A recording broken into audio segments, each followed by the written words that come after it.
عداوت مجھ سے کیوں اتنی، میں تو قرآن کا داعی ہوں، رسول اللہ کا وارث، صحابہ کا سپاہی ہوں، مجھے ہے کفر سے نفرت، میں تو حق کا فدائی ہوں، زمانے کے ہر ایک ظالم ہر جابر سے لڑتا ہوں، مجھے جو حکم ربی ہے وہی میں کام کرتا ہوں، میں ایسی قوم سے ہوں جس سے باطل دل لرزتا ہے، بڑا الحمد لله نحمده ونستعينه ونستغفره ونؤمن به ونتوكل عليه ونعوذ بالله من شرور أنفسنا ومن سيئات أعمالنا، من يهده الله فلا مضل له ومن يضلل فلا هادي له، وأشهد أن لا إله إلا الله وحده لا شريك له، وأشهد أن محمدا عبده ورسوله. أما بعد، فإن خير الحديث كتاب الله، وخير الهدي هدي محمد صلى الله عليه وسلم، وشر الأمور محدثاتها، وكل محدثة بدعة، وكل بدعة ضلالة، وكل ضلالة في النار. قال الله تبارك وتعالى في كلامه المجيد: أعوذ بالله من الشيطان الرجيم، بسم الله الرحمن الرحيم، يا أيها الذين آمنوا اتقوا الله حق تقاته ولا تموتن إلا وأنتم مسلمون. يا أيها الناس اتقوا ربكم الذي خلقكم من نفس واحدة وخلق منها زوجها وبث منهما رجالا كثيرا ونساء، واتقوا الله الذي تساءلون به والأرحام، إن الله كان عليكم رقيبا. يا أيها الذين آمنوا اتقوا الله وقولوا قولا سديدا يصلح لكم أعمالكم ويغفر لكم ذنوبكم، ومن يطع الله ورسوله فقد فاز فوزا عظيما. وقال الله تعالى: ولا تنكحوا المشركات حتى يؤمن، ولأمة مؤمنة خير من مشركة ولو أعجبتكم، ولا تنكحوا المشركين حتى يؤمنوا، ولا عبد مؤمن خير من مشرك ولو أعجبكم، أولئك يدعون إلى النار والله يدعو إلى الجنة والمغفرة بإذنه ويبين آياته للناس لعلهم يتذكرون. تمام قسم کی حمد و ثنا اللہ وحدہ لا شریک کے لیے ہے، جس نے اکیلے بھی ساری کائنات کو 6 دنوں میں پیدا فرمایا اور عرش پر مستوی ہوا.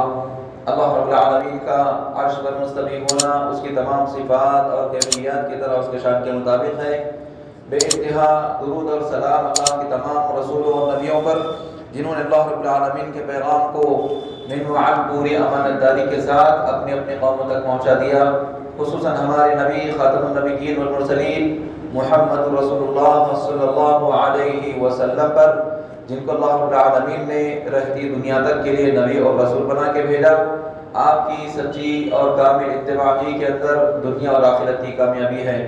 محترم حاضرین اور اسلامی ماں اور بہنوں، خطبہ مسنونہ کے بعد سورہ بقرہ کی آیت نمبر 221 پڑھی گئی ہے، اور آج کے خطبے کا عنوان ہے اسلام میں نکاح کے احکام اور شروط.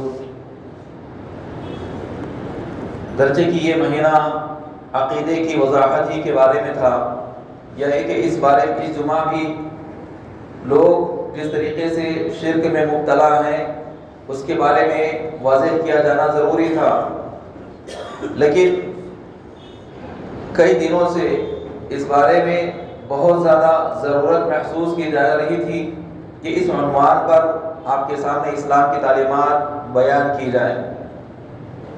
آج سارا مسلم معاشرہ، خاص طور پر وہ لوگ جن کے گھروں میں جوان بیٹیاں ہیں، جن کی شادی نہیں ہو پا رہی ہے، بہت زیادہ پریشان ہیں. اور وہیں پر جن گھروں میں نوجوان لڑکے ہیں جن کی شادیاں نہیں ہو رہی ہیں، وہ صرف یہ سوچ کر کے کہ کوئی اچھی لڑکی نہیں مل رہی ہے، تو اس حساب سے ان کے ماں باپ بھی پریشان ہیں. تو یہ پریشانی صرف ایک حد تک نہیں رہی، بلکہ اس پریشانی کا اثر ہماری عبادات پر بھی اور ہمارے عقائد پر بھی، ہمارے روزمرہ کے تمام دیگر امور پر اس کا اثر ہو رہا ہے. تو یہ پریشانی ایسے نہیں ہے کہ انفرادی طور پر کسی شخص کی پریشانی اس کو چھوڑ دیا جائے، اس کے بارے میں اگر آسانی بھی سمجھی جائے یا کہ اس کو آسان سمجھ لیا جائے، ہلکا سمجھ لیا جائے تو اس کا کچھ نقصان ہونے والا نہیں ہے، ایسی بات نہیں ہے، بلکہ یہ پریشانی ایسی ہے کہ یہ ہر گھر کی بلکہ سارے مسلم معاشرے کی یہ پریشانی بن چکی ہے، اور اس لیے بھی اس خطبہ کو، ان احکامات کو بیان کرنے کا، منتخب کرنے کا ارادہ ہوا کہ یہ پریشانی سے ہم کس طریقے سے اس کا حل نکالیں اور کس طریقے سے ہم اس پریشانی سے نجات حاصل کریں۔ یہ بات ہم اچھی طریقے سے یاد رکھ لیں کہ اسلام کے جتنے بھی احکامات ہیں، چاہے اس کا تعلق عقیدے سے ہو، اخلاق سے ہو، معاملات سے ہو، ان سب کا تعلق آپس میں ایک دوسرے سے بہت گہرا تعلق ہے۔ انسان اگر یہ سوچتا ہے کہ یہ مسئلہ تو اخلاق سے متعلق ہے، اگر اس کے بارے میں اہمیت نہ بھی دیں، ہم تو عقیدے میں صحیح ہیں، معاملات میں صحیح ہیں، یہ سمجھ کر کے کسی اخلاقی حکم کو وہ نظر انداز کر دیتا ہے، فراموش کرتا ہے، تو آپ دیکھیں گے کہ وہ انسان آگے چل کر کے معاملات میں غلطی کرتا ہے، اور پھر اور آگے بڑھ کر کے وہ انسان عقیدے میں بھی غلط ہو جاتا ہے، عقیدے میں بھی اس کے بگاڑ ہو جاتا ہے۔ لہذا اسلام کے جتنے بھی احکامات ہیں، چاہے اس کا تعلق عقیدے سے ہو یا معاملات سے ہو یا اخلاق سے ہو، طور طریقے سے ہو یا رہن سہن سے متعلق ہو، بات چیت سے متعلق ہو، کسی کے بھی بارے میں اگر کوئی حکم ہے اسلام کا تو ہمیں اس کے مطابق عمل کرنا ہے۔ اور ہم سب لوگوں کی جو پریشانی کا سب سے بڑا سبب یہی ہے کہ ہم نے دین کے ان احکامات کو الگ الگ حصوں میں بانٹ دیا، الگ الگ لوگوں کے لیے تقسیم کر دیا کہ یہ فلاں خاندان کے لوگ ہیں، فلاں صاحب ہیں، تو ان کے لیے یہ طریقہ ہے، ہمارے لیے یہ طریقہ نہیں۔ تو ہم نے اسلام کو طریقوں میں، مشربوں میں، مسلکوں میں، مذہبوں میں بانٹ دیا، اور پھر اس کے بعد ساری مشکلات، ساری پریشانیاں ہمارے مسلم معاشرے میں جنم لینے لگی، پنپنے لگی۔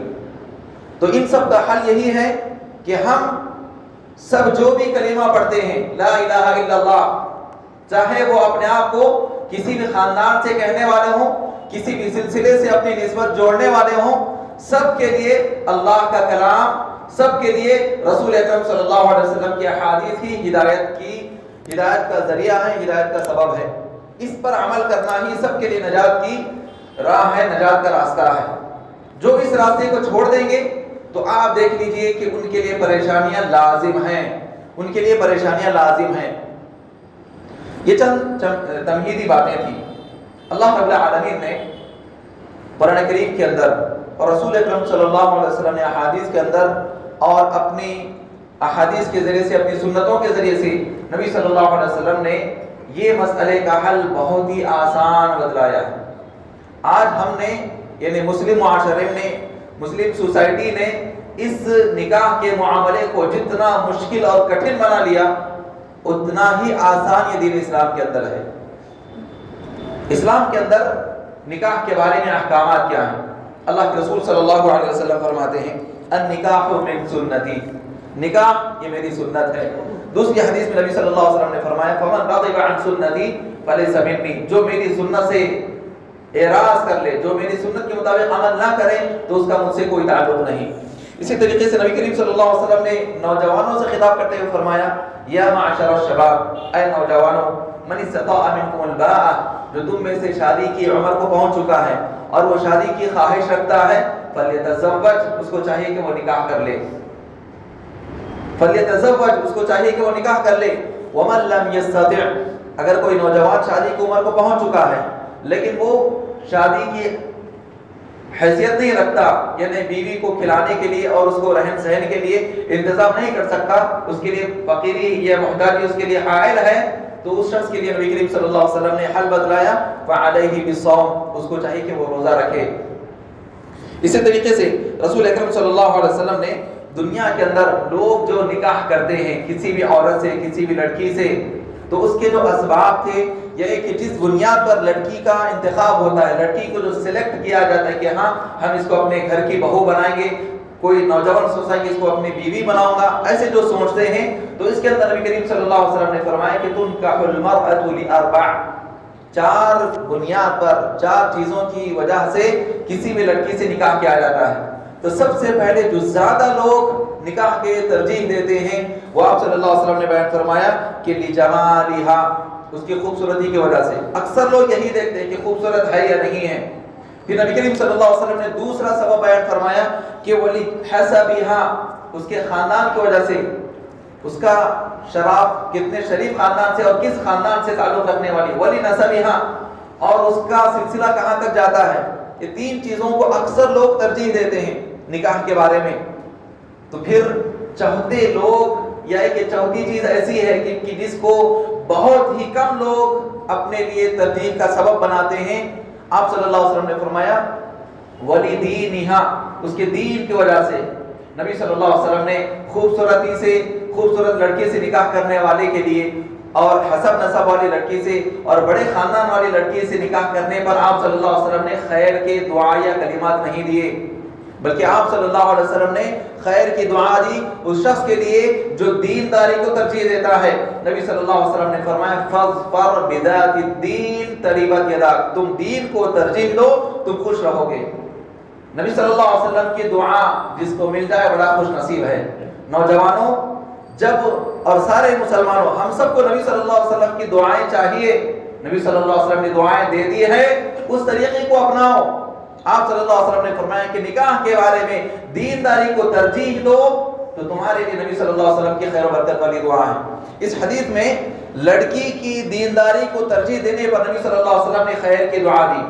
وہیں پر لڑکے کے اندر بھی دینداری کو ترجیح دیا جانا بہت ہی ضروری ہے، جیسا کہ نبی کریم صلی اللہ علیہ وسلم نے دوسری حدیث میں فرمایا اذا اتاکم من ترضون دینہ وخلقہ فزوجوہ، جب تمہارے پاس کسی ایسے لڑکے کا نکاح کا پیغام آ جائے جس کے دینداری سے، جس کے اخلاق سے تم راضی ہو، تو تم کو چاہیے کہ اپنی لڑکی کا نکاح اسے کرا دو. فزوجوہ، اسے نکاح کرا دو. الا تفعلوا، اگر تم نکاح نہیں کراؤ گے، اس کے رشتے کو ریجیکٹ کر دو گے تم، تو پھر آپ صلی اللہ علیہ وسلم نے فرما دیا الا تفعلوه تكن فتنة في الارض وفساد عريض. دوسری حدیث میں وفساد کبیر کے الفاظ ہے. اگر تم ایسا نہیں کرو گے، یعنی دیندار لڑکے کو ترجیح نہیں دو گے، تو نبی نے فرمایا کہ زمین کے اندر بہت زیادہ فساد برپا ہو جائے گا. اور آج ہم یہ فساد دیکھ رہے ہیں. لڑکی کے انتخاب میں بھی مالداری کو، خوبصورتی کو اور خاندان کو ترجیح دی جاتی ہے. لڑکے کے انتخاب میں بھی کیا کماتا ہے، کتنا ہے، حیثیت والا ہے، ویل سیٹلڈ ہے یا نہیں ہے، کہاں پر جاب کرتا ہے، یہ ساری چیزیں ہم دیکھتے ہیں. تو یہ ساری چیزیں آج ہمارے اندر آ گئی ہیں. نبی نے پہلے ہی فرما دیا تھا کہ اگر تم دینداری کو ترجیح نہیں دو گے تو زمین میں فساد برپا ہو جائے گا. اور یہ فساد آج مسلم معاشرے میں اکثر لوگوں میں نظر آتا ہے، الا ماشاءاللہ جو محفوظ ہیں. ورنہ جو ان احادیث پر عمل نہیں کرتے، ان تعلیمات پر عمل نہیں کرتے، اس کے نقصانات دیکھ رہے ہیں. اور یہ نقصانات صرف ایک آدمی تک نہیں ہیں. اس کے نقصانات آپ دیکھیں، جیسے کوئی شخص مثالی شادی کیا ہے، شریعت کے مطابق نکاح کیا ہے، لیکن وہیں پر دوسرے لوگ جو اس کے رشتہ دار ہوتے ہیں، اس کے جو پڑوسی ہوتے ہیں، وہ لوگ شریعت کے مطابق نکاح نہیں کرتے. تو اب اس کا نقصان دیکھیے، جو آدمی شریعت کے مطابق نکاح کیا اس کے اوپر بھی اس کا نقصان پڑتا ہے، اس کا اثر ہوتا ہے. وہ کیسے؟ یہ انسان جو شریعت کے مطابق عمل نہیں کر رہا ہے اور اس شریعت کے حساب سے نکاح نہیں کر رہا ہے، تو اس کی وجہ سے جو پریشانی میں وہ مبتلا ہے، وہ اپنی اس پریشانی کے اندر سارے معاشرے کو لے کر کے ڈوبتا ہے. اسی لیے آپ دیکھ لیجئے کہ لڑکی کی شادی ہے، اس کی شادی ہے، اور اس کو جہیز دینا ہے، یہ ساری چیزیں دینا ہے، وہ دینا ہے، اس کے لیے مانگنے کے لیے نہیں کر رہے ہیں. کچھ لوگ تو اپنی جائیداد کے جو کچھ چیزیں ہوتی ہیں ساری چیزیں فروخت کر دیتے ہیں، تب بھی وہ لوگ سکون ان کو نہیں ملتا.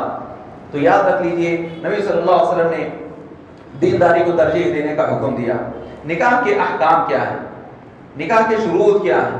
نبی کریم صلی اللہ علیہ وسلم نے نکاح کے صحیح ہونے کے لیے جو احکامات بیان فرمائے، سب سے پہلے اللہ کی جانب سے ہمیں یہ حکم ہے، جیسا کہ سورہ بقرہ کی آیت نمبر 221 پڑھی گئی، وَلَا تَنكِحُوا الْمُشْرِكَاتِ حَتَّى يُؤْمِنْ، کہ مشرکہ عورتوں سے نکاح نہ کرو یہاں تک کہ وہ ایمان لے آئے. اور پھر اسی طریقے سے آگے اللہ رب العالمین نے فرمایا اسی آیت میں وَلَا تُنكِحُوا الْمُشْرِكِينَ حَتَّى يُؤْمِنُوا، اور مشرک مردوں سے یعنی کافر لوگوں سے اپنی لڑکیوں کا نکاح مت کراؤ یہاں تک کہ وہ کافر ایمان لے آئے. اور اس سلسلے میں کچھ خطبات پہلے، کچھ جمعات پہلے آپ کے سامنے الحمدللہ وضاحت کی جا چکی ہے.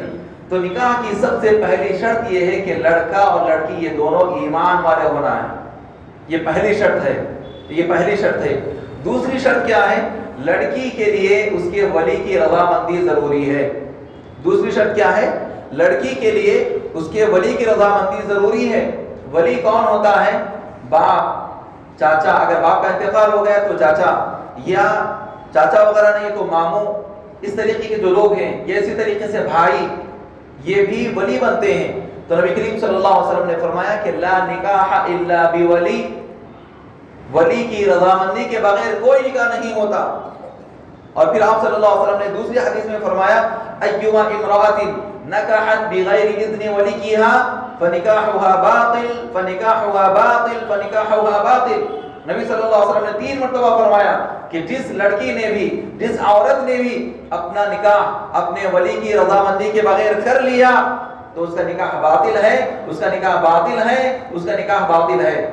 دوسری حدیث میں ولی کی اہمیت کو بیان کرتے ہوئے نبی کریم صلی اللہ علیہ وسلم نے فرمایا الزانیہ ہی التی تنکح نفسها، بدکار عورت، زناکار عورت تو وہی ہے جو اپنا نکاح خود کروا لیتی ہے، یعنی اس کو ولی کی رضامندی ضروری نہیں سمجھتی، بھاگ کر کے جو نکاح کرتے ہیں۔ یہی کہ آج کے زمانے میں جو کورٹ میرج ہو رہے ہیں، یہ جو لو میرج کرتے ہیں، یہ سب اسلام کی نگاہ میں باطل ہے۔ اور نبی کریم صلی اللہ علیہ وسلم کے احادیث کے مطابق، آپ صلی اللہ علیہ وسلم کے ارشادات کے مطابق یہ بدکار لوگ ہیں۔ یہ بدکار لوگ جب معاشرے میں زیادہ ہوں گے تو کیا یہاں پر خیر و برکت آئے گی؟ تو دیکھیے ایک مسئلے کو ہم چھوڑ رہے ہیں تو اس کے کتنے برے نتائج ہمارے معاشرے پر اثر انداز ہو رہے ہیں۔ تو نکاح کی دوسری شرط یہ ہے کہ ولی کی رضامندی، ولی کی رضامندی کے بغیر اگر کوئی نکاح ہوتا ہے تو نبی صلی اللہ علیہ وسلم نے فرمایا کہ نکاح باطل ہے۔ پھر نکاح کی تیسری شرط کیا ہے؟ 2 گواہوں کا، جو انصاف کے مطابق دیندار ہوں، 2 گواہوں کا ہونا ضروری ہے۔ نبی صلی اللہ علیہ وسلم نے فرمایا لا نکاح الا بولی وشاہدی عدل، ولی کی رضامندی کے بغیر اور 2 گواہوں کے بغیر نکاح نہیں ہو سکتا۔ تو یہ نکاح کے لیے آپ صلی اللہ علیہ وسلم نے شرط بیان فرمائی کہ ولی کی رضامندی بھی ہونا ہے اور 2 گواہوں کا ہونا ہے۔ یہ 3 شرطیں ہوں گی۔ اور چوتھی شرط ہے حق مہر، مہر ادا کرنا، مہر دینا۔ نبی کریم صلی اللہ علیہ وسلم نے فرمایا ان حق الشروط ان یوفى بها، کہ سب سے زیادہ بہتر اور مستحق شرط جس کو تم پورا کرنا ہے وہ یہ ہے کہ جس کی وجہ سے تم ایک دوسرے کے لیے حلال ہوتے ہو، یعنی نکاح کے بعد شوہر بیوی کے لیے حلال اور بیوی شوہر کے لیے جو حلال ہو جاتی ہے۔ اس میں آپ صلی اللہ علیہ وسلم نے فرمایا کہ یہ جو شرط ہے سب سے زیادہ اس لائق ہے کہ تم اس کو پورا کرو۔ اور اللہ رب العالمین نے سورہ نساء میں فرمایا وَآتُوا النِّسَاءَ صَدُقَاتِهِنَّ نِحْلَةً، عورتوں کو یعنی اپنی بیویوں کو ان کا مہر خوشی کے ساتھ دے دو۔ یہ آپ صلی اللہ علیہ وسلم نے بیان فرمایا۔ یہ 4 شرطیں ہیں نکاح کے صحیح ہونے کے لیے۔ تو کیا یہ آج وہ لوگ جو نکاح نہیں ہو رہا ہے بلکہ جو پریشان ہو رہے ہیں، کیا یہ ان 4 شرطوں کو پورا نہیں کر سکتے؟ اور مہر کے بارے میں بھی حد سے زیادہ مہر یہ بھی نہیں ہے۔ لڑکا اپنی مرضی کی حیثیت سے یا کہ اپنی حیثیت جو کچھ ہے وہ جتنا دینا چاہ رہا اس پر اگر لڑکی کے لوگ راضی ہیں تو ٹھیک ہے، الحمدللہ۔ صحابہ کے واقعات ہمارے سامنے ہیں۔ نبی کریم صلی اللہ علیہ وسلم نے بعض صحابہ کا نکاح ایسے بھی کروا دیا کہ جب انہوں نے کہا کہ تمہارے لیے کچھ صورتیں یاد ہے تو کہا کہ ہاں مجھے فلاں صورت یاد ہے، تو نبی صلی اللہ علیہ وسلم نے فرمایا کہ یہ صورتیں تم اپنی بیوی کو یاد دلا دو، یہی تمہارا مہر ہے۔ اتنا آسان۔ اب اس کے بعد یہاں پر لڑکی والے بھی پریشان ہیں، لڑکے والے بھی پریشان ہیں۔ لڑکے والے کیوں پریشان ہیں؟ بھائی ولیمہ کرنا ہے، ولیمہ کرنا ہے، ولیمہ کرنا ہے، اس کے لیے ان کے پاس سے پوچھ رہے ہیں، ان کے پاس سے پوچھ رہے ہیں، قرضے لے رہے ہیں۔ قرضے لے کر کے کرنے کی کیا ضرورت ہے؟ اور وہ بھی قرضہ کن لوگوں سے لیتے ہیں جو سود کے اس میں سب لوگوں کو ڈبا دیتے ہیں، ایسے لوگوں کے پاس آتے ہیں۔ تو آپ صلی اللہ علیہ وسلم نے سب سے جو مالدار صحابی تھے ان سے کیا فرمایا ولیمہ کے بارے میں؟ عبد الرحمن بن عوف رضی اللہ عنہ، عبد الرحمن بن عوف رضی اللہ عنہ عشرہ مبشرہ میں سے ہیں اور بڑی فضیلت والے صحابی ہیں، بڑے مالدار صحابی ہیں، تجارت یہ کیا کرتے تھے۔ آپ صلی اللہ علیہ وسلم نے جب ان کو دیکھا کہ ان کے کپڑوں پر خوشبو کے عطر کے نشانات لگے ہوئے ہیں، نبی صلی اللہ علیہ وسلم نے پوچھا کہ یہ نشانات کیسے ہیں؟ وہ کہنے لگے اللہ کے رسول میں نے نکاح کیا۔ اور اس حدیث میں غور فرمائیے، اس واقعے میں غور فرمائیے۔ آج ہم میں سے بہت سارے لوگ یہ کہتے ہیں کہ بھائی ارے تمہاری لڑکی کا نکاح ہو گیا، ارے تمہارا نکاح ہو گیا، ولیمہ بھی ہو گیا، دعوت نہیں دی ہمارے کو۔ دعوت دینا سب کو ہم ضروری سمجھتے ہیں، فلاں کو بھی بلانا، ان کو بھی بلانا، ان کو بھی بلانا، پورے محلے والوں کو بلانا، پورے شہر والوں کو بلانا، یاد رکھ لیجئے یہ سب ہماری خام خیالی ہے. ہم نے نکاح کو اور ولیمے کو مشکل بنا لیا. نبی کریم صلی اللہ علیہ وسلم جو ہے سب سے معزز اور محترم تھے صحابہ کے پاس, اور صحابہ میں جو سب سے زیادہ قریب نبی کریم صلی اللہ علیہ وسلم کے پاس رہتے تھے, انہوں نے نبی صلی اللہ علیہ وسلم کو اپنے نکاح کے بارے میں نہیں بتلایا. جب نبی صلی اللہ علیہ وسلم نے ان سے سبب پوچھا تو وہ کہنے لگے اللہ کے رسول میرا نکاح ہو گیا. تو آپ صلی اللہ علیہ وسلم نے اس وقت ان سے فرمایا اولم ولو بشاتن, ایک بکری ہی کیوں نہ ہو ذبح کر کے تم ولیمہ کر دو. مالدار صحابی ہیں, ان سے نبی صلی اللہ علیہ وسلم یہ فرما رہے ہیں کہ ایک بکری ہی کیوں نہ ہو تم ولیمہ کر دو. اور لوگ آج ولیمے میں زیادہ کھلانے کو, یا ایک نکاح کے اس میں زیادہ کھلانے کو, حالانکہ نکاح کے کھانے کے بارے میں تو سبھی لوگ جانتے ہیں کہ یہ کراہیت کے ساتھ لوگ اس کے اس میں جاتے ہیں, حالانکہ ولیمہ اس کو مسنون سمجھتے ہیں لوگ, اور یہی صحیح بھی ہے. نکاح کے کھانے کی کوئی روایت وغیرہ نہیں ملتی ہے.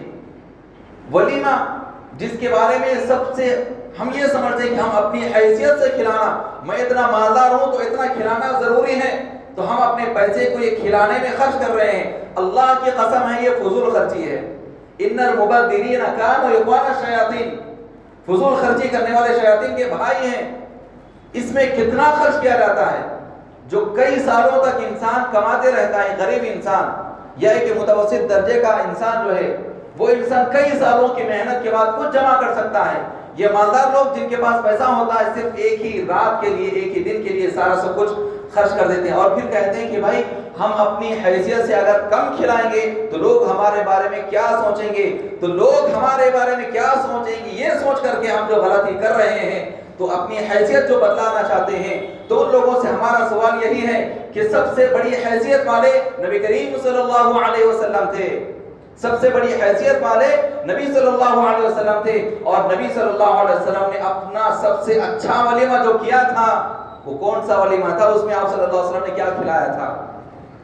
واقعات اٹھا کر کے دیکھیں, آپ صلی اللہ علیہ وسلم نے کھجور سے بنا ہوا اور جو یا ستو سے بنا ہوا میٹھا کھلایا. یہ نبی کریم صلی اللہ علیہ وسلم کا سب سے بہترین ولیمہ تھا. حیثیت کی بات کرتے ہیں تو حیثیت تو ہمارے نبی کی ہے, اور ہمارے نبی نے یہ سادگی بتلائی ہے, لہذا یہ حیثیت کی بات وغیرہ کرنا چھوڑ دیں. اور اصل بات یہ ہے کہ ہم نے جہاں پر اپنے من کے مطابق ہم کو احکامات ملتے ہیں ہم اس کے مطابق عمل کرتے ہیں, جہاں پر جو بھی حکم ہمیں اسلامی تعلیمات کا ہمارے نفسانی خواہشات کے خلاف ملتا تو ہم اس کے لیے کچھ نہ کچھ ہیلے بہانے تلاش کر لیتے ہیں. یہ ہیلے بہانے ہی ہیں جو آج مسلم معاشرے کو گمراہی اور تباہی کی جانب لے جا رہے ہیں. لہذا ہمیں اس معاملے میں اپنے فکر کی اور اپنے سوچ کی اصلاح کی ضرورت ہے. اسلام بہت آسان ہے, اسلام بہت آسان ہے. اس سلسلے میں بہت ساری چیزیں ہیں جو بیان کرنے کی تھی, لیکن یہ 4 چیزیں نکاح کے صحیح ہونے کے لیے: ایمان والے ہونا, اور ولی کی رضامندی ہونا, 2 گواہوں کو ہونا, اور مہر ادا کر دینا. یہ مہر بھی انسان اپنی حیثیت کے حساب سے دے سکتا ہے. اور پھر اس سلسلے میں مثالی شادی, آج کچھ لوگ جو ادھر ادھر کرتے ہیں, بہت اچھی بات ہے, الحمدللہ سیدھے سادے انداز میں کر رہے ہیں, بہت اچھی بات ہے, لیکن سب سے بہترین اور مثالی شادی اگر ہم دیکھنا چاہتے ہیں تو تاریخ کے اندر ہمیں ملتی ہے. تاریخ کے اندر ہمیں ملتی ہے. سعید بن مسیب رحمۃ اللہ علیہ جو تابعین کے سردار ہیں اور نبی کریم صلی اللہ علیہ وسلم کے خاندان سے ہیں, اور ان کی بیٹی بڑی حسین و جمیل خوبصورت, ان کے لیے وقت کے جو خلیفہ ہیں ان کے بیٹے کا نکاح کا پیغام آتا ہے. یعنی عبد الملک بن مروان یہ وقت کے خلیفہ ہیں اور نکاح کا پیغام بھیج رہے ہیں اپنے بیٹے ولید کے لیے. کس کے ساتھ؟ سعید بن مسیب رحمۃ اللہ علیہ کی بیٹی کے ساتھ. تو سعید بن مسیب رحمۃ اللہ علیہ فرماتے ہیں کہ نہیں, میں اپنی بیٹی کا نکاح تمہارے بیٹے کے ساتھ نہیں کر سکتا.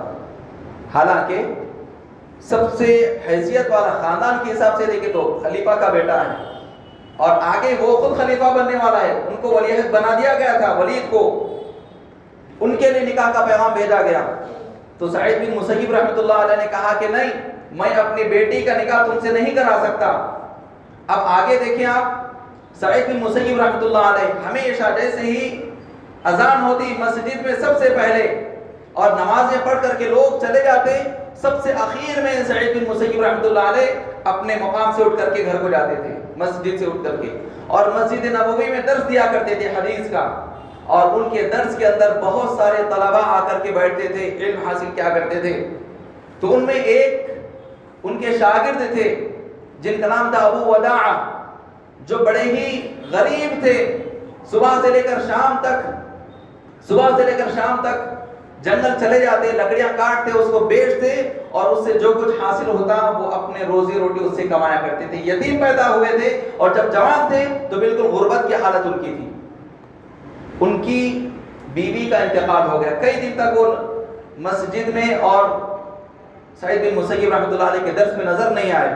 تو کچھ دنوں کے بعد جب وہ ان کو نظر آئے تو پوچھنے لگے، سب لوگ چلے گئے، آخر میں ان کو بلا کر کے پوچھے، اپنے پاس قریب بلایا اور پوچھا کہ کیا بات ہے کہ کئی دن سے تم میرے درس میں نہیں آئے؟ تو وہاں پر انہوں نے کہا کہ میری بیوی کا انتقال ہو گیا تھا، تو میں ان کی کفن دفن اور دیگر جو معاملات ہیں اس کے اندر میں مشغول تھا۔ تو وہاں پر سعید بن مسیب رحمۃ اللہ علیہ نے فرمایا کہ اللہ اخبرتنی، کہ کیا تم مجھے خبر نہیں دیتے اس کے بارے میں؟ ہم تمہیں سکون دیتے، دلاسا دیتے، تسلی دیتے۔ تو وہ کہنے لگے کہ میں اس قدر مشغول تھا کہ آپ کو بتلا نہیں سکا۔ اس کے بعد پھر کہا کہ بیٹھو تھوڑی دیر، سب لوگ چلے گئے۔ جانے کے بعد آخر میں پوچھتے ہیں کیا تم نے پھر سے نکاح کے بارے میں کچھ سوچا، ارادہ کیا ہے؟ اب یہاں پر ہماری سوچ جو ہے اس کو آپ دیکھ لیں، شوہر کا انتقال ہو گیا، لڑکی نوجوان ہے اور جوانی کی عمر میں ہے، پوری زندگی گزار لیتے نہیں ہے، وہ ایک ہی شوہر کے ساتھ ہے، بس جنم کا ساتھ، ساتوں جنم کا ساتھ، جو غیر مسلموں کے نظریات ہیں وہ ہمارے مسلم معاشرے میں پائے جاتے ہیں۔ اور اگر کسی کی بیوی کا انتقال ہو گیا تو اب وہ بھی سوچتا ہے کہ ارے بچوں، میرے اتنے بچے ہیں، ان کے ساتھ کون میرے ساتھ نکاح کرنے کے لیے تیار ہوگا؟ دوسرے نکاح کے لیے سوچنا کوئی عیب سمجھتے ہیں۔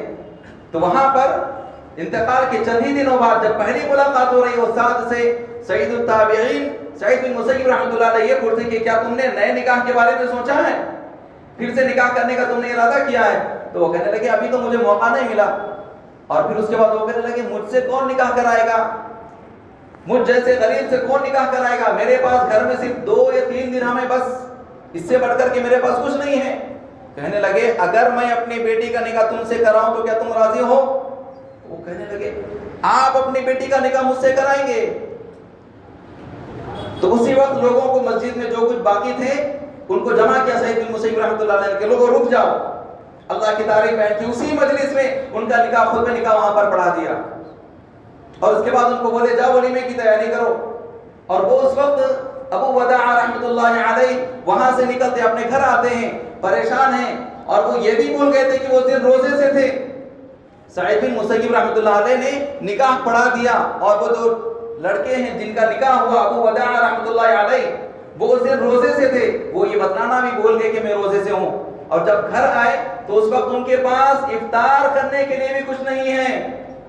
ادھر ادھر دیکھتے ہیں گھر کے اندر کی کیا کچھ ہے تو دیکھتے ہیں کہ ایک سوکھی روٹی ہے اور کھانے کے لیے نمک وغیرہ ہے، بس اتنا، اور اس سے بڑھ کر کچھ نہیں ہے۔ وہ اس کو بھگو کر کے بیٹھتے ہیں، اذان ہوتی ہے، افطار کر لیتے ہیں، ایک لقمہ کھائے نہیں کہ دروازے پر کھٹ کھٹ کی آواز آتی ہے۔ پوچھتے ہیں کہ من فی الباب، دروازے پر کون ہے؟ سعید بن مسیب رحمۃ اللہ علیہ فرماتے ہیں کہ سعید۔ تو اب ابو وداع رحمۃ اللہ علیہ سوچتے ہیں اپنے ذہن میں کہ سعید کون ہو سکتا ہے؟ میں نے تو کسی سے قرض نہیں لیا، میں نے تو کسی کے ساتھ کوئی معاملہ باقی نہیں رکھا، کون سعید؟ مدینہ منورہ کے اندر جتنے بھی سعید تھے سب کے بارے میں انہوں نے سوچا، لیکن سعید بن مسیب رحمۃ اللہ علیہ کے بارے میں ان کے ذہن میں بھی خیال نہیں آیا۔ اب اس کے بعد جیسے دروازہ کھولتے ہیں تو وہاں پر کیا دیکھتے ہیں کہ سعید بن مسیب رحمۃ اللہ علیہ کھڑے ہوئے ہیں۔ تو جیسے ان کو دیکھتے ہیں پھر ابو وداع رحمۃ اللہ علیہ فرماتے ہیں کہ شاید میرے دل میں یہ خیال آیا کہ شاید ان کا ارادہ بدل چکا ہے، کہ میں نے اپنی لڑکی کا نکاح ان سے جو کرایا تھا وہ اپنے ارادے کو بدل چکے ہوں گے، شرمندگی ہوئی ان کو، یہ سمجھنے لگے۔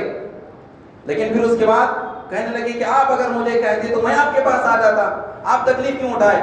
تو فرمانے لگے کہ آج تم اس لائق ہو کہ ہم تمہارے پاس آئے، اور میں نے یہ سمجھا، مناسب نہ سمجھا کہ آج سے میری لڑکی تمہارے نکاح میں آ چکی، تمہاری بیوی بن چکی ہے، تم الگ گھر میں رہو اور تمہاری بیوی الگ گھر میں رہے، یہ مجھے مناسب نہیں لگا، اس لیے میں اپنی بیٹی کو جو کہ تمہاری بیوی ہے تمہارے پاس لے کر کے آیا ہوں۔ اور پھر اس کے بعد ان کے حوالے کر کے وہاں سے خیر و برکت کی دعائیں دیتے ہوئے چلے جاتے ہیں۔ تو سعید بن مسیب رحمۃ اللہ علیہ جب وہاں سے ہٹتے ہیں تو ان کے بالکل برابر میں ان کی بیٹی کھڑی ہوئی تھی۔ اس کے بعد پھر اتنی پاک باز اور باحیا کہ جس کی کیا کہنے الفاظ. ابو وداع رحمۃ اللہ علیہ فرماتے ہیں کہ جب وہ آگے چلنے لگی تو مارے شرم کے اور حیا کے، کیونکہ وہ اجنبی شخص کے سامنے پہلی مرتبہ چل رہی تھی، کسی اجنبی نے ان کو پہلی مرتبہ گھر سے باہر دیکھا تھا، تو شرم کی وجہ سے وہ لڑکنے لگی، گرنے لگی. وہ تھام لی اور اپنے گھر میں لے گئے. اور پھر اس کے بعد کیا بات کریں، لڑکی سے کیا بات کرے، دلہن سے کیا بات کرے، ان کو کچھ سمجھ نہیں آ رہا تھا، پریشان ہو گیا. پھر اس کے بعد پڑوسوں کے پاس اعلان کرنے لگے کہ لوگوں دیکھو، سعید بن مسیب نے اپنی لڑکی سے، اپنی بیٹی سے میرا نکاح کرا دیا ہے. لوگ پریشان ہو گئے، بولا ہو گیا کیا، پریشان ہو گیا کیا تجھ سے سعید بن مسیب اپنی بیٹی کا نکاح کرائیں گے، جس کے لیے ولید کا نکاح کا پیغام آیا تھا، لیکن انہوں نے اس سے نہیں کیا، تجھ سے کیسے کر دیا. پھر اس کے بعد ابو وداع رحمۃ اللہ نے کہا کہ آ کر کے دیکھو تو صحیح. لوگ دیکھ کر کے پریشان ہو گئے. پھر اس کے بعد ابو وداع رحمۃ اللہ علیہ، جن کی والدہ بالکل بوڑھی اور کمزور تھی، وہ دوسرے گھر میں تھے، تو ان کو لانے کے لیے ان کے پاس آتے، اور پھر جو پڑوسیوں کی جو عورتیں تھیں ان سے فرماتے کہ ان سے بات چیت کرتے رہنا، ان کو خوشخبری وغیرہ دیتے رہنا. اس کے بعد گئے اور اپنی ماں کو لے کر کے آئے. ماں سے کہنے لگے کہ ماں میرے لیے نکاح ہو چکا ہے، سعید بن مسیب نے اپنی بیٹی کا نکاح مجھ سے کرا دیا ہے. تو کہنے لگے بیکار کی باتیں کیا کر رہے ہو، کیا تم سے نکاح کرائیے، ہم کو کیوں مشکل میں ڈال رہے ہو. مشکل میں کیوں ڈال رہے ہیں سمجھ رہی تھی وہ، اس لیے کہ جس کے لیے ولید کا پیغام پہنچا تھا وہ اگر کچھ مشکل میں پڑ گئے تو ان کو بھی تکلیف دے سکتا ہے. اسی لیے کہا کہ اس کے بعد پھر آخر میں جب گھر آئی تو کیا دیکھتی ہے، اور پھر اس کے بعد فرماتی ہے کہ جب تک میں اس کو دلہن کے انداز میں تیرے لیے تیار نہ کروں اس وقت تک مجھ سے بات چیت نہیں کرنا. تو پھر اس کے بعد کہتی انتی علی ما تفعلین، اے میری ماں جو تم کرنا چاہتی ہو کرو. یعنی ان کی ماں نے جب دلہن کی جو کیفیت دیکھی، ان کے جو لباس تھا، ان کا جو کپڑے تھے، بالکل سیدھے سادے انداز میں جو گھر میں رہتے وہی لباس میں سعید بن مسیب رحمۃ اللہ علیہ دلہے کے پاس لا کر کے چھوڑ کر کے چلے گئے. تو وہاں پر کہنے لگے کہ میں اس کو تیار کروں گی. 3 دن کے بعد ان کو تیار کیا گیا، اور پھر اس کے بعد جو ہے ان کا ولیمہ وغیرہ ہوا. یہ تھے سعید بن مسیب رحمۃ اللہ علیہ کے شاگرد ابو وداع، جو بالکل یتیم غریب، اور ان کا نکاح بھی کتنے اس پر ہوا، کتنا مہر تھا، صرف 2 درہم. 2 درہم. لوگ اپنی حیثیت کی بات کرتے ہیں، مالداری کی بات کرتے ہیں، دینداری کی بات کرتے ہیں، اس سے بڑھ کر دینداری اور حیثیت کی بات کیا ہو سکتی ہے. جب ہم نے یہ دین پر عمل کرنے کو چھوڑ دیا تو ہمارے لیے مشکلات پیش آئی. اور وہاں پر ابو وداع رحمۃ اللہ علیہ سے سعید بن مسیب رحمۃ اللہ علیہ نے یہی فرمایا تھا کہ میں اپنی بیٹی کا نکاح تم سے اس لیے کر رہا ہوں کہ نبی نے فرمایا اذا اتاکم من ترضون دینہ وخلقہ فزوجوہ، جب تمہارے پاس نکاح کا پیغام آ جائے، جس کے اخلاق سے، جس کے دین سے تم راضی ہو تو نکاح کرا دو. اور میں تمہارے اخلاق سے، تمہارے دین سے میں راضی ہوں، اس لیے میں تمہارا نکاح کرا رہا ہوں. تو یہاں پر ایک بات یاد رکھ لیجیے، پیسے سے خوشی اور سعادت مندی دینداری حاصل نہیں کی جا سکتی. دینداری دین پر عمل کرنے کے ذریعے سے کی جا سکتی ہے. الغرض ہم سب لوگوں کے لیے یہ جو نکاح کے بارے میں جتنی مشکلات اور پریشانیاں ہیں، ان کا حل اسلام میں ہے. ہمیں ضرورت ہے کہ ہم اپنے آپ کو مسلمان بنائیں، ہم اپنے آپ کو مسلمان بنائیں، فکر کے حساب سے، عمل کے حساب سے، ہر لحاظ سے، تعلیمات پر عمل کرنے کے حساب سے، خالی باتوں کے حساب سے نہیں. اللہ رب العالمین سے دعا ہے کہ دنیا کی جب کوئی چیز خریدنے جاتے ہیں تو 10 لوگوں سے پوچھتے ہیں کہ بھائی یہ کمپنی کی یہ جو چیز میں لینے جا رہا ہوں یہ کیسی ہے. یہاں تک کہ چھوٹے سے چھوٹے چپل اگر خریدنے جاتے ہیں تو وہاں پر لیدر کا ہے کیا، پیور ہے، اوریجنل ہے، اس کی کوالٹی کیا ہے، یہ ساری چیزیں پوچھتے ہیں جس کی کوئی حیثیت نہیں. چند دن استعمال ہونے کے بعد وہ ختم ہی ہونے والا ہے. لیکن دین جو ہماری دنیا کے لیے بھی کامیابی کا ذریعہ ہے اور آخرت کے لیے بھی کامیابی کا ذریعہ ہے، اس کے بارے میں اندھے بن کر کے چل رہے ہیں. جو بیان کر دیا گیا پہلے سے بس اسی کے مطابق. تو یہاں پر یہ لوگ اس آیت سے کہتے ہیں کہ دیکھو اللہ نے خود کہا کہ اللہ کے رسول صلی اللہ علیہ وسلم کی ولادت پر خوشی مناؤ. کیا ہم لوگ ان سے یہی سوال کرتے ہیں کہ جب تم یہ معنی اور مطلب بیان کر رہے ہو کہ اللہ کے رسول صلی اللہ علیہ وسلم کی ولادت پر خوشی منانا یہ قرآن سے ثابت ہے، حدیث سے ثابت ہے، تو کیا یہ جو مطلب تم بیان کر رہے ہو کیا یہ صحابہ کو نہیں سمجھ میں آیا، کیا تابعین کو نہیں سمجھ میں آیا؟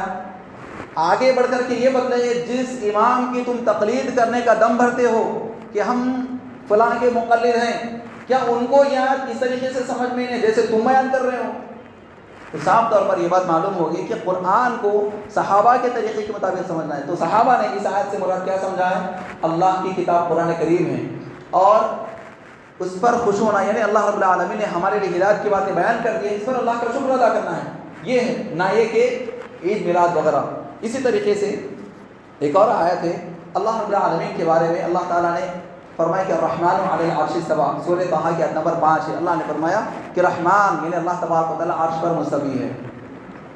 اب یہ آیت تو ایسی ہے کہ جتنے بھی صوفی لوگ اگر یہ لفظ سمجھ میں نہیں آتا کہ صوفی لوگ، تو یہ یاد رکھ لیجئے کہ تصوف کو ماننے والے، ہر چیز میں اللہ، ہر جگہ اللہ، ہر چیز اللہ، ایسا جو عقیدہ رکھنے والے ہیں، ان لوگوں کو صوفی کہا جاتا ہے، جو یا تو نقشبندی طریقے سے جڑے ہوئے ہیں، یا قادری طریقے سے جڑے ہوئے ہیں، یا سہروردی طریقے سے جڑے ہوئے ہیں۔ جتنے بھی پیر اور مرشد طریقت اور مریدیت کے اندر جڑے ہوئے ہیں، یہ سارے کے سارے صوفی لوگ ہیں، کسی نہ کسی طریقے سے جڑے ہوئے ہیں۔ اور یاد رکھ لیجیے تصوف کا، صوفیزم کا اسلام سے کوئی تعلق نہیں ہے۔ تصوف کا، صوفیزم کا اسلام سے کوئی تعلق نہیں ہے۔ اگر یہ نقشبندیت یا قادریت، سہروردیت، ایسے جتنے بھی طریقے لوگوں کے سامنے عام ہیں، آج پھیلائے جا رہے ہیں اور ان کے طریقے کو عام کیا جا رہا ہے، اگر یہ طریقے ہوتے اور یہ صحیح ہوتا تو پھر صحابہ کے طریقے سب سے زیادہ اس قابل تھے کہ ان کے نام پر لوگوں کو گروہوں میں بانٹا جاتا، ابو بکر رضی اللہ عنہ کے نام پر لوگوں کو بانٹا جاتا، عمر رضی اللہ عنہ کے نام پر لوگوں کو بانٹا جاتا، لیکن انہوں نے نہیں کیا۔ زیادہ کہ سیدھا یہ کہاں سے شروع ہوتے ہیں؟ عبد القادر جیلانی رحمۃ اللہ علیہ سے، قادری سلسلہ، نقشبندی سلسلہ، یہ سارے کیا ہیں؟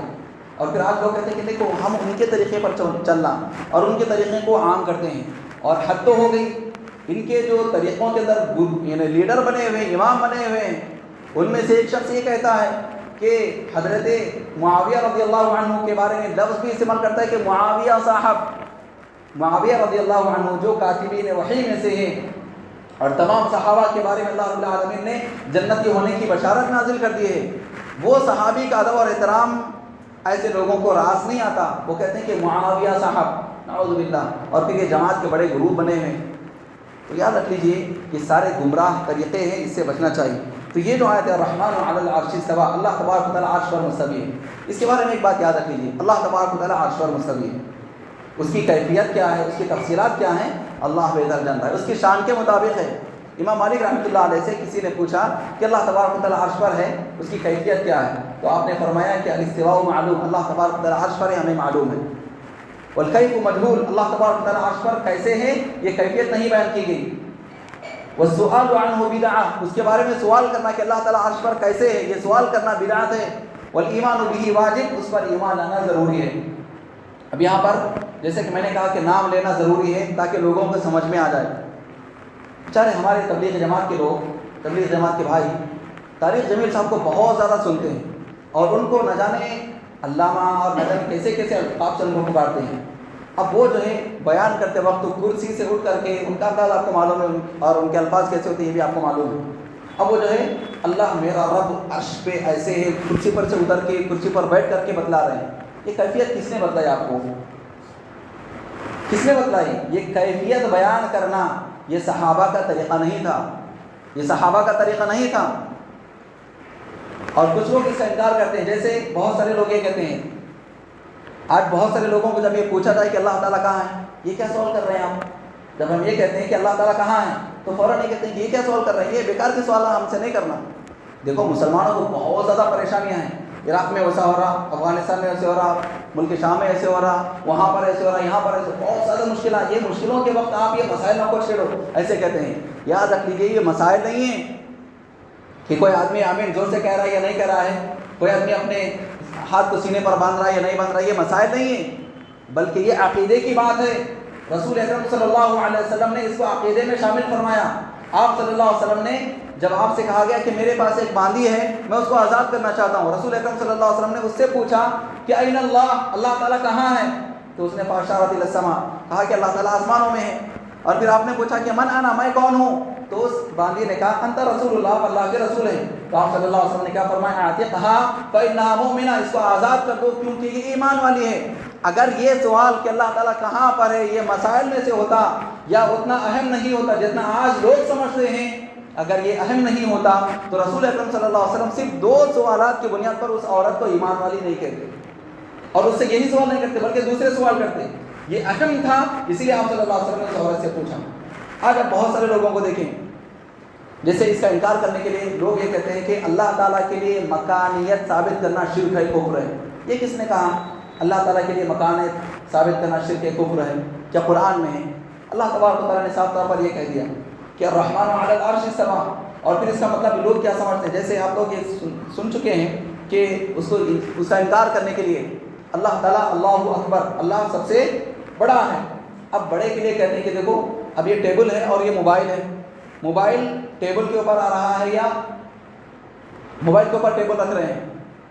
موبائل چھوٹا ہے تو وہ ٹیبل کے اوپر رکھ سکتے ہیں لیکن موبائل کے اوپر ٹیبل نہیں رکھ سکتے۔ جب اللہ بڑا ہے تو عرش کیا ہے؟ چھوٹا ہے، تو پھر اس کے اوپر اللہ تعالیٰ کیسے آتا ہے؟ ایسے عقلی مثالیں دیتے ہیں۔ اور پھر اس کے بعد ترجمان قادریت، ترجمان اہل سنت والجماعت، علامہ، نہ جانے کیسے کیسے القاب ان کو ملتے ہیں۔ یہ جو عقلی فلسفے ہیں نا، عقیدے کے بارے میں نہیں چلتے۔ اور یہاں پر ایک اور نام بھی لیتا ہوں میں، بہت سارے لوگ ان کو سنتے ہیں، مفسر قرآن کے نام سے ان کو لوگ جانتے ہیں، ان کا انتقال ہو چکا ہے، ان کے جو حالات اللہ تبارک و تعالیٰ بہتر جانتا ہے کہ ان کے ساتھ کیا معاملہ ہوگا۔ اسرار احمد صاحب، بہت سارے لوگ ان کو سنتے ہیں اور ان کا جو انداز ہوتا ہے نا، اور پھر میں پھر سے کہتا ہوں، یہاں پر نام لینے کا مقصد کسی کی برائی نہیں کرنا ہے۔ دیکھیے ان کا ایمان ان کے ساتھ، وہ چلے گئے، ان کا ایمان، ان کے اعمال کیا تھے، ان کا عقیدہ کیا تھا، اس کا جواب وہ اللہ کے پاس دے رہے ہیں۔ لیکن ہمیں چاہیے کہ ہم ہر ایک آدمی کی غلطی سے بچیں، اور پھر ہم یہ بھی نہیں کہتے کہ میں جو بات کر رہا ہوں آپ پوری طریقے سے آنکھ بند کر کے اس کے اوپر عمل کریں۔ نہیں، ہم یہ کہتے ہیں کہ ہم جو بھی بات بیان کر رہے ہیں آپ دیکھیں کہ کیا قرآن میں اس کے بارے میں کیا کہا گیا ہے۔ ہمارے عالم بھی، ہمارے امام بھی، ہمارے امام صاحب بھی جو بھی باتیں بیان کرتے ہیں آپ اس کو قرآن اور حدیث میں دیکھیں، اس کا جو معنی اور مطلب بیان کر رہے ہیں اس کو آپ دیکھیں۔ اگر قرآن اور حدیث کے مطابق تو عمل کیجیے، اگر نہیں ہے تو آپ چھوڑ دیں۔ کل یؤخذ عنہ ویرد، ہر ایک کی بات لی جا سکتی ہے اور چھوڑی جا سکتی ہے۔ تو اسرار احمد صاحب جو ہے فلسفیانہ عقائد کے قائل تھے۔ ابن عربی جو کہ ہر چیز میں اللہ تعالیٰ کو مانتا تھا، اس کو جو شیخ اکبر کے نام سے جانتے ہیں۔ تو ایسے سارے لوگ جو ہے اللہ رب العالمین کے بارے میں، اللہ رب العالمین کے عرش پر مستوی ہونے کے بارے میں عجیب عجیب قسم کی باتیں بیان کرتے ہیں۔ اور یہاں پر مودودی صاحب جو تفہیم القرآن ان کی تفسیر ہے، اس کے اندر آپ سورہ حاقہ اٹھا کر کے دیکھ لیں۔ سورہ حاقہ میں وَيَحْمِلُ عَرْشَ رَبِّكَ فَوْقَهُمْ يَوْمَئِذٍ ثَمَانِيَةٌ، یہ جو آیت ہے، میں دیکھیے کھلی دلیل دے رہا ہوں میں آپ کو، اگر میں کچھ غلط کہہ رہا ہوں تو آپ جائیے تفہیم القرآن ہے، سورہ حاقہ اٹھائے، سورہ حاقہ میں آیت ہے وَيَحْمِلُ عَرْشَ رَبِّكَ فَوْقَهُمْ يَوْمَئِذٍ ثَمَانِيَةٌ، اس آیت کی تفسیر دیکھ لیں، انہوں نے کیا لکھا ہے وہاں پر، عقلی تفسیر۔ اور صرف یہ ہی نہیں بلکہ مولانا مودودی صاحب کی بہت ساری غلطیاں ہیں تفسیر کے اندر اور احادیث کے اندر، تفسیر کے اندر اور احادیث کے اندر۔ لیکن آج بھی جماعت اسلامی کے لوگ، اللہ توفیق دے، ہدایت سب کو نصیب فرمائے، پھر بھی انہی کی باتوں کے، اور اس کے اندر ایک غلطی کیا کرتے ہیں معلوم، جو پرانی جو تفسیریں تھیں، یعنی جو پرانا پرنٹ تھا اس کے اندر یہ ساری باتیں لکھی ہوئی تھیں، اب نئے زمانے میں جب غلطیاں بتلائی جا رہی ہیں تو کیا کر رہے ہیں، جو نیا پرنٹ آ رہا ہے نا اس کے اندر یہ ہٹا دے رہے ہیں۔ ارے جناب، جن کا طریقہ صحیح نہیں، جن کا منہج صحیح نہیں ہے، ان کی باتوں کو آپ دین کا معیار کیسے بتلا رہے ہو؟ یہی ہے صحابہ میں سے بھی، جب کسی صحابی نے اپنے کوئی عقل سے بات بیان کیا ہے کہ اپنی رائے دی، جب ان کو کہہ دیا گیا کہ آپ کی رائے نہیں چل سکتی، جیسے عمر رضی اللہ عنہ مہر کی مقدار متعین کرنا چاہ رہے تھے، عورت نے کہہ دیا کہ آپ کون ہوتے ہیں مہر کی مقدار متعین کرنے والے؟ اللہ نے تو قنطار کا لفظ ذکر کیا، بہت سارا خزانہ بھی اگر مہر میں دیں تو چلتا ہے، اللہ تعالیٰ نے یہ بیان کہ آپ کون ہوتے ہیں؟ عمر رضی اللہ عنہ فوراً اپنی رائے سے رک گئے۔ یہ صحابہ کا طریقہ تھا، اپنی اپنی رائے جب دی گئی اسے صحابہ رک جایا کرتے تھے۔ لیکن آج کے ہمارے مسلمانوں میں حال یہ ہے کہ جب کسی بھی امام صاحب کی، کسی بھی مفسر قرآن کی یا کسی بھی جماعت کے بانی کی کوئی بھی غلطی جو قرآن اور حدیث سے صاف طور پر معلوم ہوتی ہے کہ یہ غلط ہے، وہ بدلا جاتے تو ماننے کے لیے تیار نہیں ہوتے۔ یہی فرق ہے ہمارے ایمان میں اور صحابہ کے ایمان میں، یہی فرق ہے۔ اسی لیے اللہ تبارک و تعالیٰ صحابہ کے ایمان کو معیار قرار دیا اور کہا کہ یہ جنتی ہیں۔ یاد رکھ لیجیے اللہ رب العالمین کی جو صفات ہیں اس کے اندر بغیر تعویل کے، بغیر تشبیہ کے اور بغیر تمثیل اور تعطیل وغیرہ کے ہمارا ایمان رکھنا ہوگا۔ اس سلسلے میں بہت سارے لوگ، بہت ساری مثالیں بھی ہیں، لیکن یہ چند مثالیں اس لیے بیان کی گئی نام وغیرہ لے کر کے تاکہ لوگوں کے سامنے بات واضح ہو جائے، بات لوگوں کے سامنے واضح ہو جائے۔ قرآن کو سمجھنا، حدیث رسول صلی اللہ علیہ وسلم کو سمجھنا یہ صحابہ کے طریقے کے مطابق ضروری ہے، کیونکہ وہ سب سے زیادہ صحیح طور پہ سمجھا کرتے تھے، اور جو مطلب اور جو معنی قرآن میں یا حدیث میں نہیں بیان کیا گیا اس کے پیچھے بھی ہمیں پڑھنے کی ضرورت نہیں ہے۔ اللہ رب العالمین کی جتنے بھی صفات ہیں، اللہ رب العالمین کے جتنے بھی اسماء ہیں، سب کو اللہ رب العالمین کی شان کے مطابق ماننا، اور ائمہ کرام کی جو بھی باتیں قرآن اور حدیث کے مطابق ہے، ان کے جو بھی فتاوی قرآن اور حدیث کے مطابق اس پر عمل کیا جائے گا، اور جو کچھ لغزشیں ان سے ہوئی، چونکہ انسان تھے لغزشیں ان سے ہوئی، اس کو ترک کیا جائے گا، لیکن اس کی وجہ سے کسی بھی امام کو برا بھلا نہیں کہا جائے گا۔ خطبے کا خلاصہ یہی ہے کہ صحابہ کا طریقہ، صحابہ کی فہم ہمارے لیے معیار ہے، اسی طریقے کے مطابق قرآن کو سمجھنا، اسی طریقے کے مطابق احادیث رسول صلی اللہ علیہ وسلم کو سمجھنا، یعنی دین اسلام کو سمجھنا کامیابی کا ضامن ہے۔ اس راستے سے ہٹ کر کے اگر عقل سے یا ایک فلسفیوں کی بنیاد پر اگر سمجھنا چاہے تو یہ گمراہی ہے۔ اللہ رب العالمین سے دعا ہے کہ اللہ تبارک و تعالیٰ ہم تمام لوگوں کو صحیح ایمان اور عقیدہ عطا فرما، ایمان پر ثابت قدمی عطا فرما۔ اللہ تبارک و تعالیٰ ہمیں سے جو پریشان حال ہیں، اللہ تبارک و تعالیٰ سب کی مدد فرما، ہمیں سے جو بیمار ہیں سب کو شفاء کاملہ صحت عاجلہ عطا فرما، ایمان اور ہدایت پر ثابت قدمی عطا فرما۔ اللہ تبارک و تعالیٰ جن کا توحید پر انتقال ہوا ہے اپنے فضل و کرم سے سب کی مغفرت فرما دے، سب کو جنت الفردوس میں رکھنا نصیب فرما۔ آمین۔ بارک اللہ لی ولکم ولسائر المسلمین من کل ذنب فاستغفروہ انہ هو الغفور الرحیم۔